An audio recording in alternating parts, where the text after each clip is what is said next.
नमस्ते, मेरा नाम है विशाल रोजारियो। आप लोग देख रहे हैं रैंडम टॉकर्स। यूँ तो हम जब रास्ते में निकलते हैं तो किलोमीटर नहीं नापते, गूगल मैप में देख लेते कि इतना से इतना जाना है और जैसे गूगल मैप बोलता है उसे चलते रहते हैं। सुबह जॉगिंग में भी जाते हैं तो हम हिसाब लगा लेते हैं कि आज 5 किलोमीटर चलेंगे, कभी 10 किलोमीटर चलेंगे, जितना आपका फिटनेस गोल है उतना। तो ऐसे ही मान लीजिए कि कभी आपको लगा कि मैं पूरा वर्ल्ड टूर करना चाहूँगा लेकिन सिर्फ पैरों पे, तो वो तो पॉसिबल नहीं है। 7 कंट्रीज, 7 कॉन्टिनेंट्स है और 7 समुंदर है। तो लाइक समुंदर पे तो आप चल नहीं सकते, यू आर नॉट जीसस।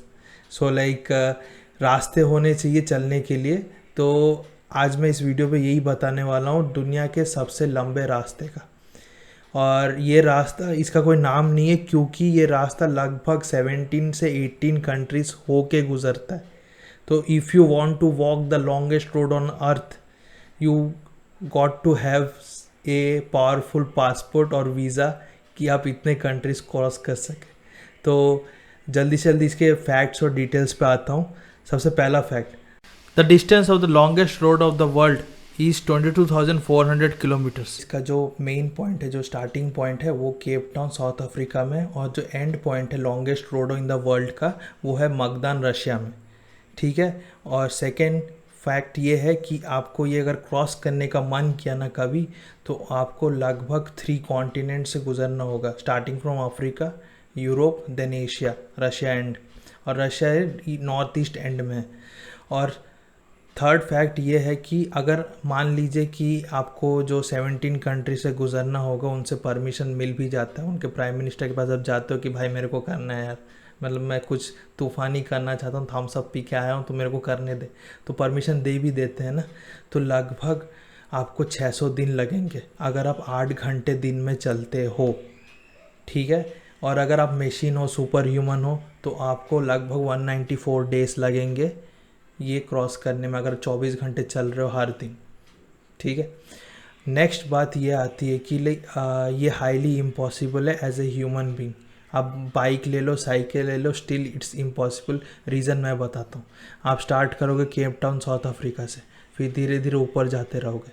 तो नॉर्मली उसके जो केप टाउन के आगे वाले कंट्री से ऊपर के, तो वो नॉर्मल है, लेकिन बीच में आएगा आपका सूडान, वहाँ पे सिविल अनरेस्ट चल रहा है। मतलब वहाँ पे आप रास्ते में चलते रहोगे ना, walking on the longest route, तो आपके बम भी गिर सकती। ठीक है। चलो आपने सूडान क्रॉस कर लिया, आपने मिलिट्री गैजेट पहन लिया, एकदम आर्मर बन गया, आपने रोबोकॉप बना लिया अपने आप को।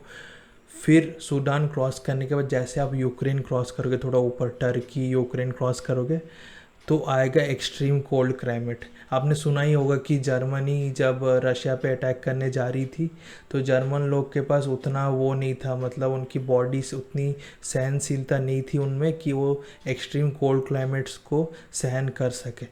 तो if you are in Indian और like you stay in the Asian countries, so like equator के पास रहते हो, तो आप वो हीट सहन करने की क्षमता बढ़ जाती है, लेकिन कोल्ड नहीं होती। और पूरा रशिया ऑलमोस्ट कोल्ड जोन है। तो यूक्रेन क्रॉस होते ही आपकी जो आप वॉक कर रहे होंगे लॉन्गेस्ट रूट में, तो आप कितना भी गियर पहन लो, विंटर गियर पहन लो, दारू पी लो, अपने बॉडी टेम्परेचर बढ़ाने के लिए कोई भी प्रैक्टिस कर लो, तो आप वॉक ही कर रहे होगे, तो वो हाईली इम्पॉसिबल है। तो लाइक इसलिए तो अभी तक किसी ने ये फीट अचीव नहीं कर पाया, ना साइकिल में, ना बाइक में, ना चल के। तो लाइक आप में से किसी को इतना तूफ़ानी मज़ेदार करना है तो कभी चाहिए, like start from Cape Town, then go till Magadan, और फिर मिलते हैं अगली वीडियो के लिए। बाय।